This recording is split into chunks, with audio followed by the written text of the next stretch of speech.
Burg Tannenberg is located about a half an hour's walk from the Seeheim city center, passing by the Lufthansa-Zentrum and the Fünf Schwestern along the way. So here we are now in one part of what is the ruins of the Burg Tannenberg, which is a medieval castle dating back to the 13th century. The construction began in the early 13th century, ordered by Kuno I von Münzberg, and it lasted about 40 years. And it was completed by his son. The castle is well fortified, and it has walls surrounding the whole premise. Obviously, this was because they had to protect the people who were living inside the castle, but there's also another reason, and I'll get to that later.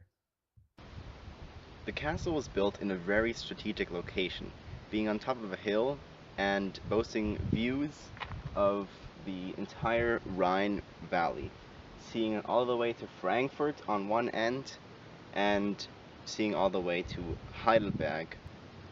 The castle was also located on one of the most important trade routes of the medieval period, being from Basel to Frankfurt, and many merchants passed along this route in order to reach these two markets.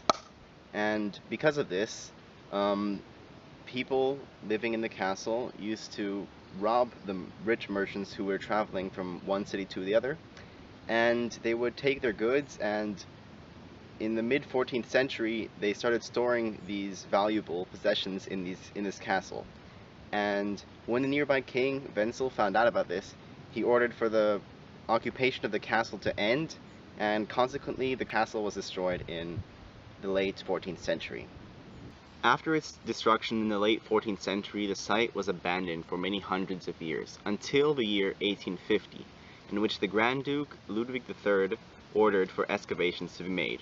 These excavations led to many valuable discoveries of artifacts, such as one of the oldest medieval guns found in this region of the Rhine Valley. It is now on display alongside many other artifacts found at this site at the Landesmuseum in Darmstadt. The site was also left in ruins for many hundreds of years, even after the excavation.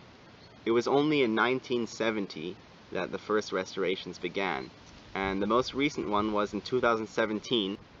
The castle is also a great location for a picnic, with lots of picnic tables and shady spots around. So you can grab something to eat and bring it with you, and enjoy this spectacular view while you're eating your food.